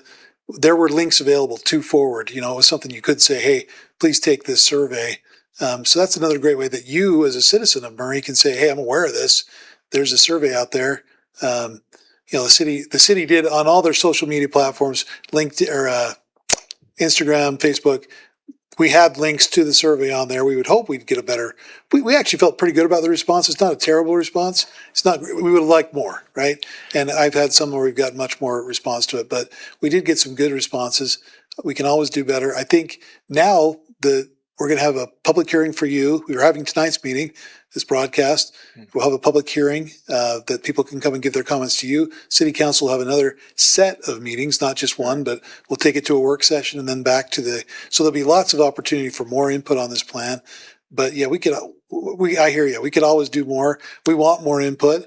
It does take, I will say it takes a lot more work than to jump on a survey than it does just to do a quick comment of, I don't like what's going on in Murray right now. We'd love to have people actually give us substantive. Chad, I comments. think once we actually break ground on things like Block 1, and we could put up, this is another thing that it's kind of unusual here. We never see signs that basically saying, this is what's being built here. Yes. Right. So when Block 1 actually starts picture. happening, we put pictures up and say, this is great the idea. city on the Yep. move. We have to do This is it what to we're have the doing. signs though. We haven't done I anything. know. It's right. Yeah. I'm also thinking of sorry, Chad, I just want to say, I appreciate your comments, but I also want to say one other thing. I'm also thinking of my parents who, long generations of living in Murray. I mean, they barely are on the computer or know how to use it. And they're interested, and there's a lot of older folks here that I just, to your point, there's lots of different populations that we need to target. This is what we're doing with your city. Point well taken. According to my kids, though, Facebook is for old people. That's It is. not that's not the kid one anymore. So Yeah, my generation of old. I think. That was funny. So we're at liberty if we want to, for those of us who use Facebook, we can link this PDF to them, right? Yeah, this is all public. Yeah. Mhm. Okay. Sorry, I'm just kind of scrolling again. One thing I just wanted to point out, and this is actually a requirement of the state law, is that we have an implementation plan as part of the station area plan. So it's not just these are cool, but what can we actually do to make these kind of things happen? We talk about the Intermountain Medical Center master plan and working with IH. We talk about ordinance amendments. If we need to tweak our zoning code to make some of these things more feasible, we can do that. Form-based code implementation, that's something that has happened relatively recently for our downtown area. We transitioned from the MCCD to the Murray City Center form-based code, so that's something that happened.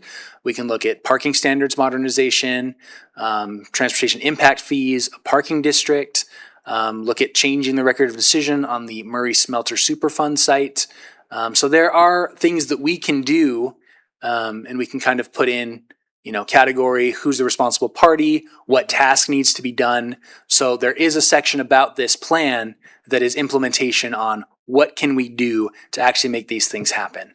And as the Planning Commission, you guys get to play a substantial role in ordinances, in rezones, and different things like that. So yeah, I just encourage our commissioners, of course, and anyone else to go through the plan, to read through it, to check out the implementation section, to see, what, implementation are we talking about? Ordinance amendments, metric 1, number of code sections or ordinances have been adopted, number of public workshops and feedback sessions held, and then percentage of new developments compliant with the code. So those are things that we can point to and say, we're doing this, which will lead to this, which leads to this. They can hopefully help people feel like things are actually happening. I don't recall, does the form-based code extend into this area?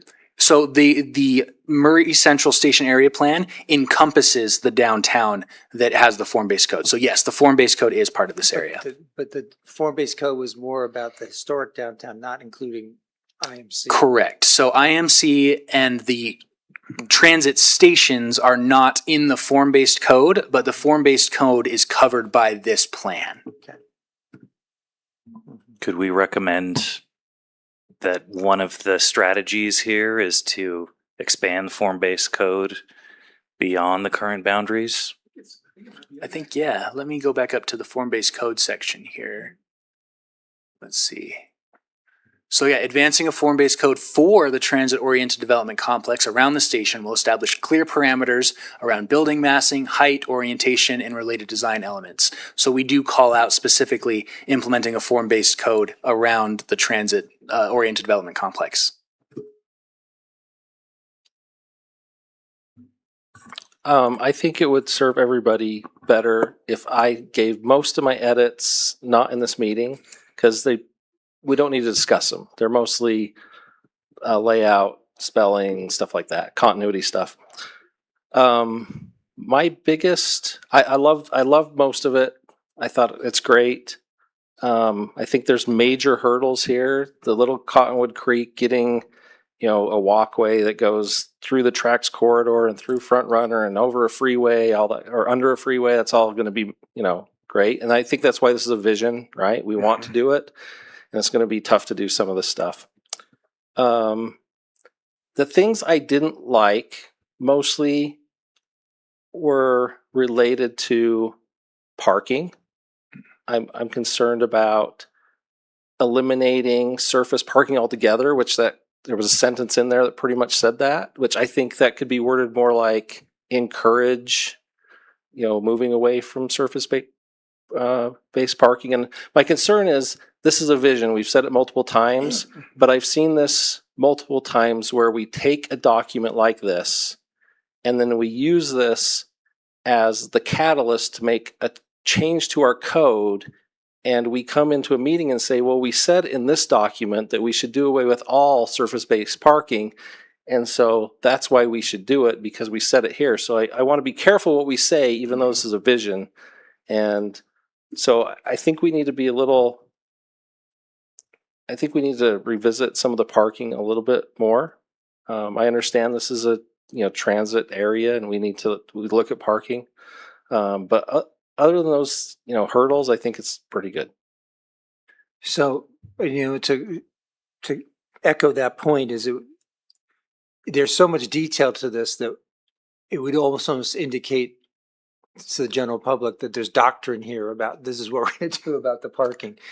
But I am interested on the implementation part, and sort of the project management aspect of that, whether that too is more conceptual than it seems to indicate, or is there a way to, and I don't know who the project leader is, because there's the UTA and there's all these other folks.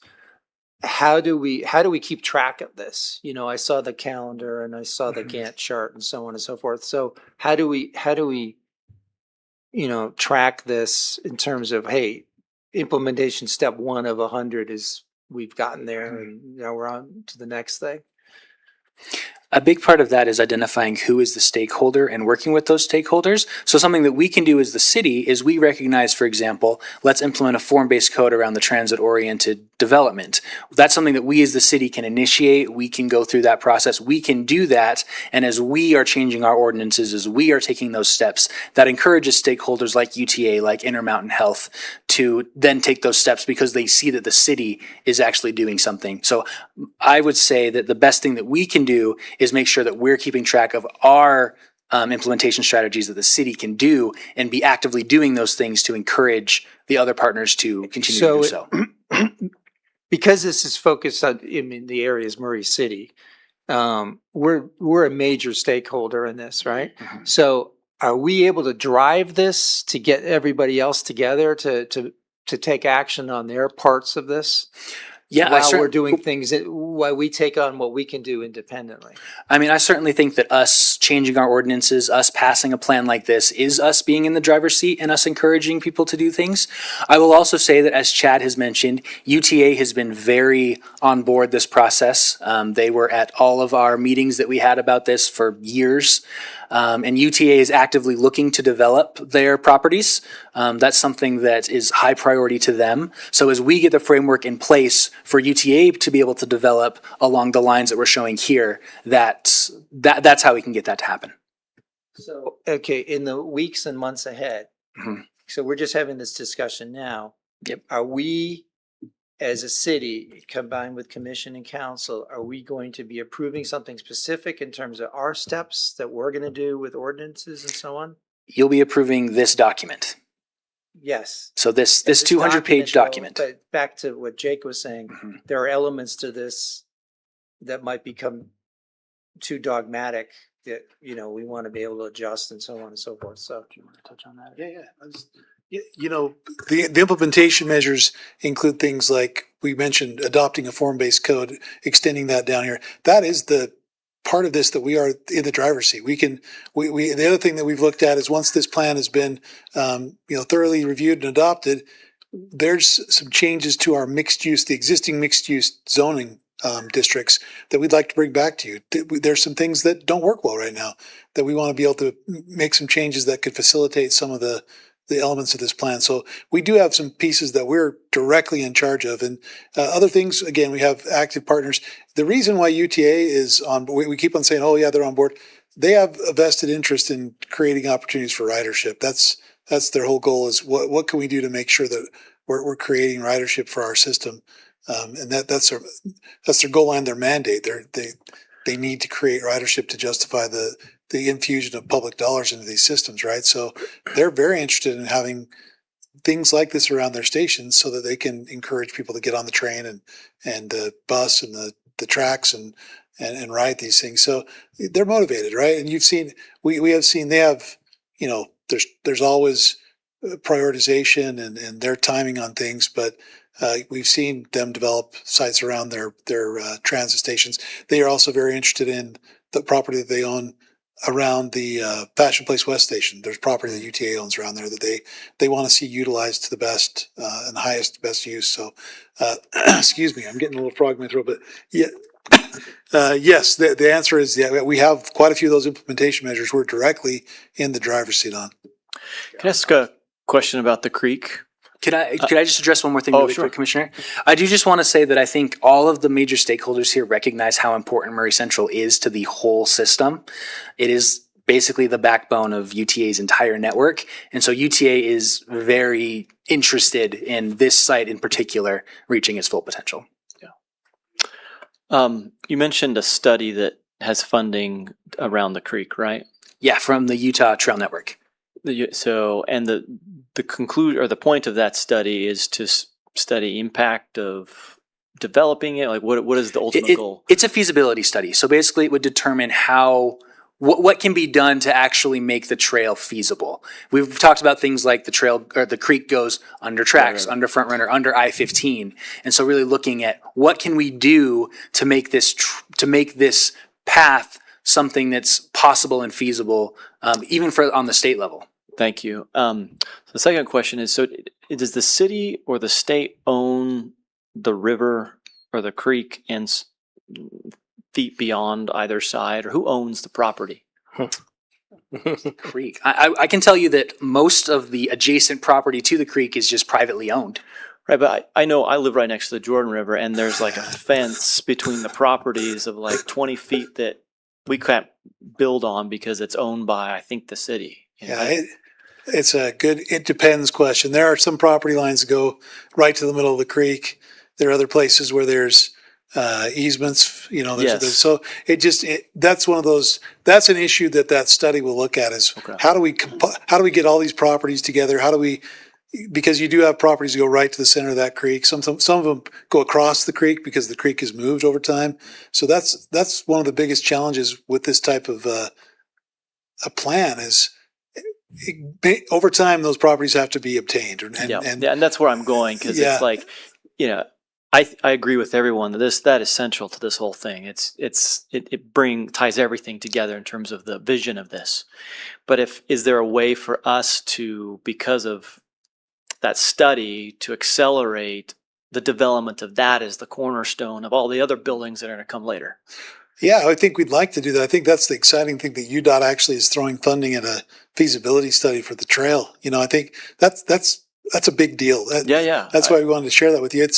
The reason it's a big deal, besides funding and all those things, is that UDOT is one of our major obstacles, right? That I-15 corridor, maybe the biggest obstacle, really. And that gives them a partnership with us on this. And, maybe there's a project that comes forward that's improving I-15 in that location. They say, now is the time to stick that culvert underneath that. And you might think, well, that's pie in the sky. When Highway 89, if you've been up to Davis County, you know that was a major project from Farmington up to the Davis County line. They redid all of Highway 89.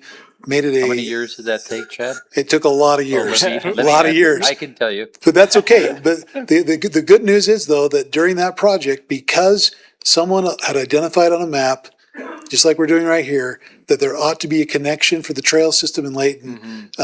There was a culvert put in for that trail, for the Case Creek Trail System, as part of that project. And that's the exciting thing, is when you get these on these plans, then UDOT says, okay, well, we're doing this project, we probably ought to address this. And that's what's exciting to me, at least, is that at least It's on identifying their it. radar. We get it. We get it on that plan. So, and same thing, I think maybe some of the more difficult ones are as far as partners, are those rail crossings, because Union Pacific has their own thought process there, and we're going to have to work with them on that. But it's exciting. This would be we've all said it. This would be the key of this whole thing. Sorry, I don't mean to belabor this, but just one last little thing. I'm just thinking, with that study and whatever the conclusion of that, it gets on the radar. But wouldn't that help, attracting? Say that we were able to develop the creek area, it would attract people to want to develop the space in front or on either side a little better, because it's already there as part of the what they would build there. And everything makes that sense. comes before you for a new application, we'd have that as, condition number one, like work with the city to provide an easement, or whatever it takes to get that. Yeah, I would hope so. Okay. I just have two questions quick.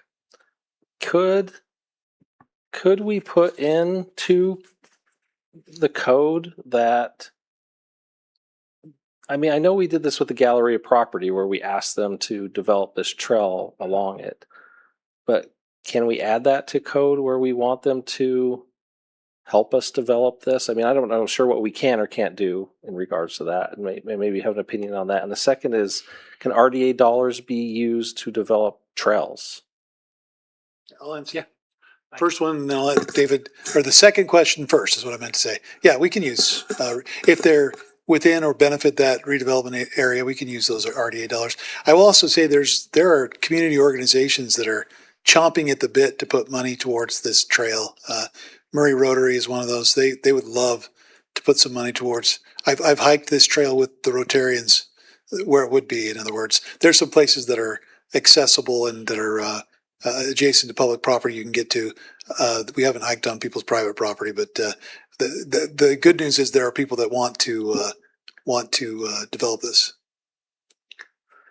And then what I'll just say is we do have provisions in our code currently that say if you're building a planned unit development, a PUD, so you're developing something that's over 2 acres, we have open space and amenity requirements. And so on the Galleria site, they opted as one of their required amenities to put in the trail. Mm-hmm. So we can put things in our code saying if you meet this criteria, you have to do open space, amenities. And for a lot of potential developers, putting in a trail is a much easier amenity than some other ones potentially could be. Thank you. Just one more. Sorry, we're just really excited about this trail too. So I'm really one excited. more. Let's keep talking about Yeah, one more cool thing about it is that we have some protections along the trail, some built-in setbacks that nobody can build in anyway. So as these things get developed, that's a great opportunity for us to say, hey, this is not a buildable area for you. Can we work with you to get a trail in here? That's a big deal Yeah. because I've seen it on the Jordan River that everybody, including Murray City, has encroached on the trail on the river by allowing properties to go in. Let me think of the last one. Oh, it was this planning commission that did it. And it's a hard thing to do.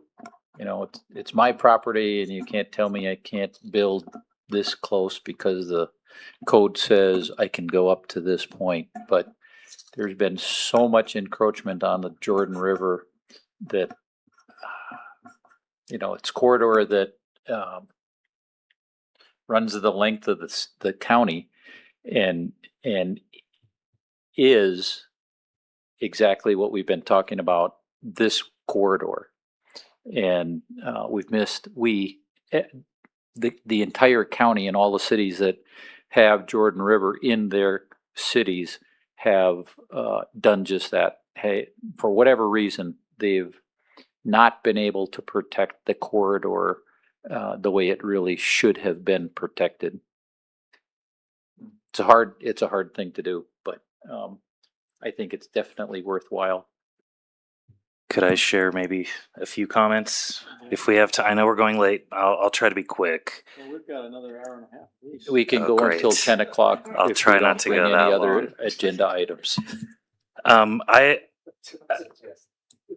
had a few thoughts. Maybe in the minority. I like the elimination of surface parking. I do agree that this is the best transit station in the entire state, and so it's highly valuable land that should be used in a more efficient way. Just one opinion. I think we definitely need to have adequate parking and make sure that people who do drive can still continue to do so. But I generally like that direction. I had a question about the bike network. It looked like the only map that I could find was page 19 of the plan. And I just want to make sure that I'm not missing something, or if that is the map, I would maybe request that we update it. It looked like maybe that had been pulled from an existing plan or something. Let me go up there. You talking about the form-based code plan? Whatever the bicycle network plan is, that the active, 21, 20. there it is, right above that. That one. So am I correct that this would be the future vision for a bike network in the area? Yeah, so this was shown what where we could tie I'm gonna into the existing excuse streetscape. with Peter Kling bikes. from our meeting. Yep. You're gonna pay for it next month though. I would request that we add to this map if that's within the scope of this project. There are few roads that I see as maybe significantly absent from this map. 300 West is not in red, and I think if that is a big part of the plan to kind of activate that, it would be important to make sure that's part of our bike network. And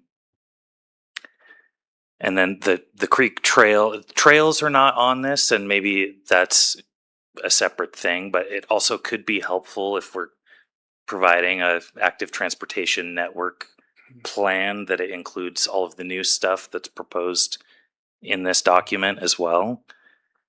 Are you talking about Third West? Sorry, Andy, didn't mean to cut you off there. Are you looking like from 48th to Vine? Would you want to go all the way from 48th to 53rd?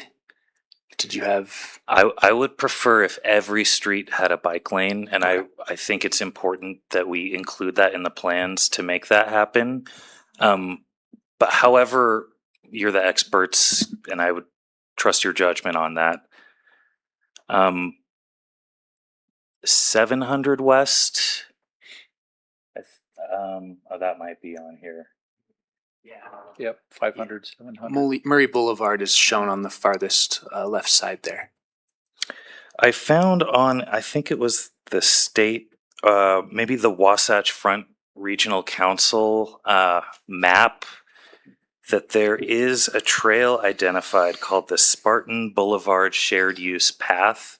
I wasn't familiar with that before, but basically like a bike path across, in front of the high school.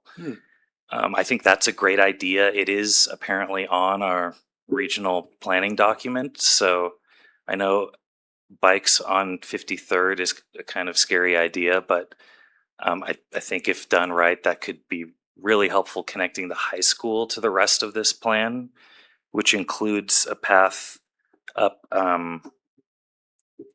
100 West, Woodrow Street, or 100 West. I'm not familiar. That was the first time I had seen that plan, but I think that's a great idea, and I would love to see that included. Andy, do you know if that was on the RTP or the Beehive Bikeways network? Do you remember which document you were looking at? It's whatever the WFRC Like, it would be the regional map is. transportation plan. Yeah, we Probably can, that. we can take a look at that. Another potentially, I might be in the minority here, but at least a portion of this is in a National Historic District. I did not see very much about preservation being a goal. I know there are different opinions on that. I would like to express that I think preserving our historic buildings is important to maintaining the character of what makes Murray so special. And so I would support, if possible, some inclusion of preservation policies and goals, whatever we feel comfortable with, but I would love to see that addressed further if possible. Talking about a particular section? I know the downtown area is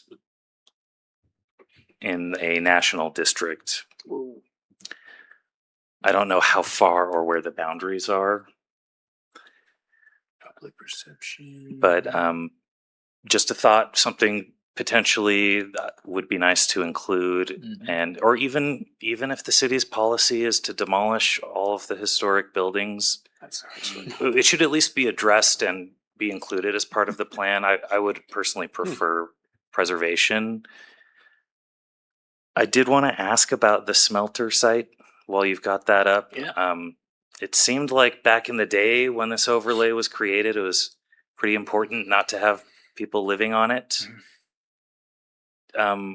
Did anything change, or can you maybe talk about that? Because I wonder if, should we be considering no residential on the ground level or anything like that, or is it not really a risk anymore? No, I'm happy to talk about that, and I can try to scroll to the page in a minute. So so there's the Murray Smelter Superfund site. You can see it there in that pink hashed area that's considered highly contaminated. And what determined that was something called a record of decision. And the record of decision was put in place 94. Anyway, it was put in the mid 90s. It was when the record of decision was put in place that determined what kind of development could be built here. As part of this plan, we have worked with both the EPA, the Environmental Protection Agency, and the Utah Department of Air Quality, DEAQ, Environment and Air Quality. And what has been indicated to us on EPA's side is that while it's not the smoothest process in the world, they would be open to amending the record of decision to allow different land uses than were allowed when it was first implemented. So as part of the implementation plan, and I can try and go to it without going too fast. There we go. Let's make it a little bit smaller. If we come down here, there is a section of the plan. Let's see, implementation. Yeah, the Murray Smelter Superfund site record of decision that talks about how we can go about collaborating with EPA and the UDEQ to amend that record of decision so that we can allow different uses to go there than were originally. You can kind of see in this bottom paragraph, it says Upon receiving formal approval, the ROD will be officially amended. So that is a part of the implementation of this plan.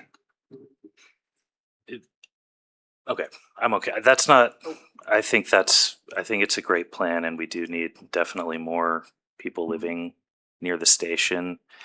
And then I can tell you one thing about that, sure. and that is, UTA wanted to have more residences near the station, but the record of decision said, no, you couldn't do it. The first thing I asked UTA is, well, yeah, you can do it. All you have to do is go back and redo the record of decision. And I think Murray has identified that here, that you can go back, you can put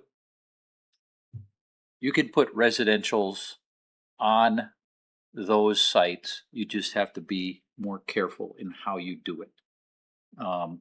Record of decision said the same thing in Midvale, and look at the Midvale Superfund site. There's probably 15,000 people that live on the Superfund site now in Midvale. So you can do it. It'll just be harder to do and more hoops to jump through, but you can do it. Yeah, the Superfund site in Midvale is now known as Bingham Junction. Okay, so and then last point that I felt was maybe missing was discussion of like community services or like nonprofit or like charity. We have a lot about helping businesses and housing, but and parks, which are all very important, but this is, again, it's such a central location, so easily accessible. Very likely the most lowest income residents who live in our city are probably relying on that system. Maybe would be a great location for, I don't know, a food pantry, a daycare or something, things that might help the people who rely on the transit system. Trying to carefully say, but like services for the public. If there's a way to maybe have some discussion about how to include that in the mix, I would welcome that. Great, thank you very much. I was just gonna ask, so, I mean, I think that'd be great if we had some type of public services there, but how would we do that as a city? Like, what would we put in this document? What do you envision we would put in this document that we could implement into some type of zone or code that would encourage that to happen? Because the rest of it we could do, all right? We could say, okay, this is gonna be, we want commercial here, we want, these are the types of trails and things that we want to see developed. But how do you say we want to see a nonprofit in this area? Just like how I want an ice cream shop in this area. You know what I'm saying?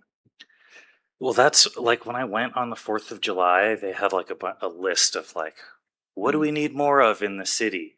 And it was like Swig and Chick-fil-A. It was all like fast food options. And I was like, well, what about children's cancer research, right? Yeah. Which may be coming or something. But Yeah.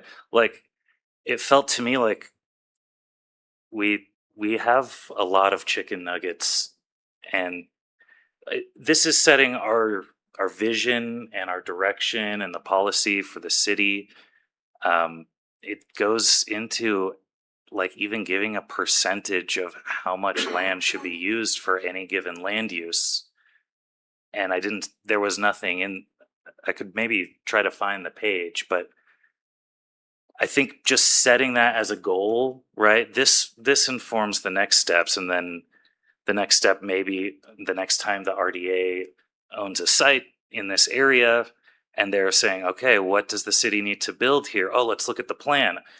The plan says, let's have a treatment center for young teenagers.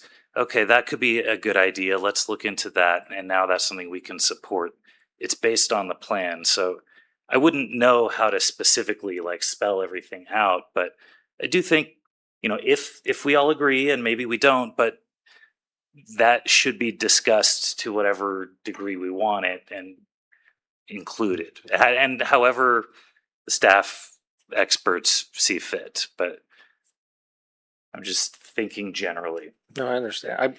I'm just trying to understand how we as a city could put that into the plan.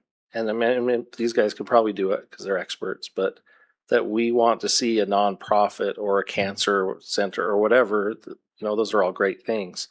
But, us as a city, we can't develop those things. Then RDA probably can't build a cancer center. I mean, that would be difficult to do, I think. It would be, I would think, but like a food pantry or something, we could build the building with RDA dollars, but I don't think we want to be running a food pantry as, or a cancer center.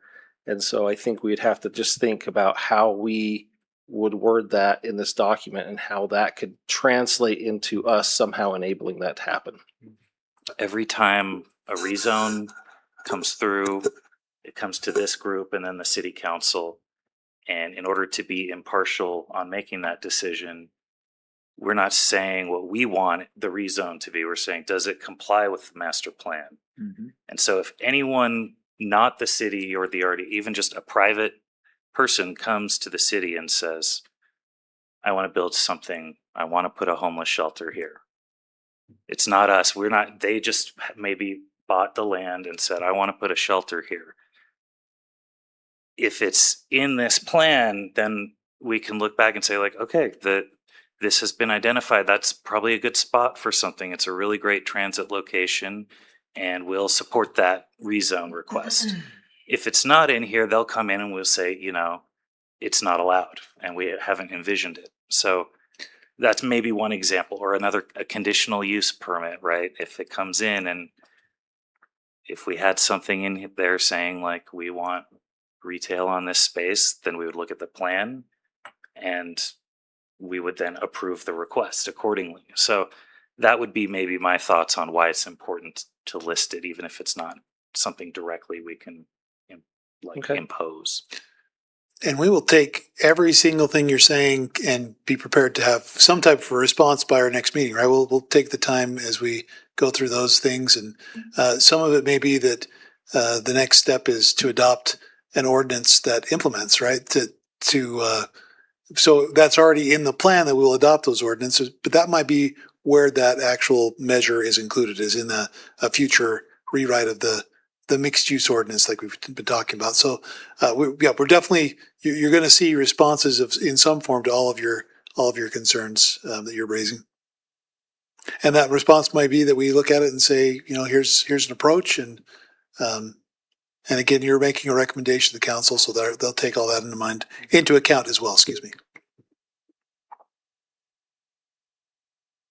And with that, I don't mean to speak for David, but since he's sitting back in there, is there anything else that we can answer, or we'll happily bring this back to you in a few weeks, addressing the things you brought up? I have one more question, Chad, and that is how would this commission best provide the staff our comments? Happy to receive them via email. If you want to send us an email, we will take all the comments you've given tonight. We'll be going back through this recording and making careful notes. But if you have other things, I know Jake's been good in the past of giving us those more editorial comments via that. That's a great way to do that. And then we'll go from there.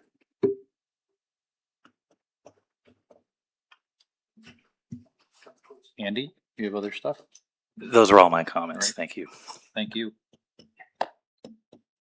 Any other business for this evening? We didn't specifically mention this in this meeting. We did the other meeting, but we have a new planning manager, Aaron Ardmore.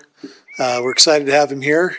He brings a wealth of knowledge from 18 years of professional planning career, and we've been excited to have him in meetings and hear some awesome input already that he's brought to us from his previous experience. So All right, we're excited Aaron, to have him I'm here. going to make you come up to the microphone and give us a 1-minute bio. Okay, I'll be super quick. Yes, so I have been working in Provo for the last 18 years. Started there in code enforcement, moved up to Planner 1, Planner 2, Planner 3, and I was recently planning manager there for the past several years until last week when I moved here. So I'm still living down there with my family. I've got a wife and 2 daughters there, high school and middle school. So we'll be living there for a while. So I'll be taking the train and getting off at this station and walking to work. But I'm happy to be here. I'm excited about everything that's going on here. Just trying to take it all in and catch up. Excellent. Thank you. Thank you. Welcome. Thank you. I know several people that come up to Utah or from Utah County to Salt Lake County on the train, and they do it religiously, and they never talk badly about it. Get their computers on the train, telephone, so you can have your bosses all talked up before you even get to work. All right, thank you. Anything else? No. All right, Motion to adjourn? Can have I a do motion that? to adjourn. 8:36. Is there a second? I'll second. Any opposed? All right. Thank you.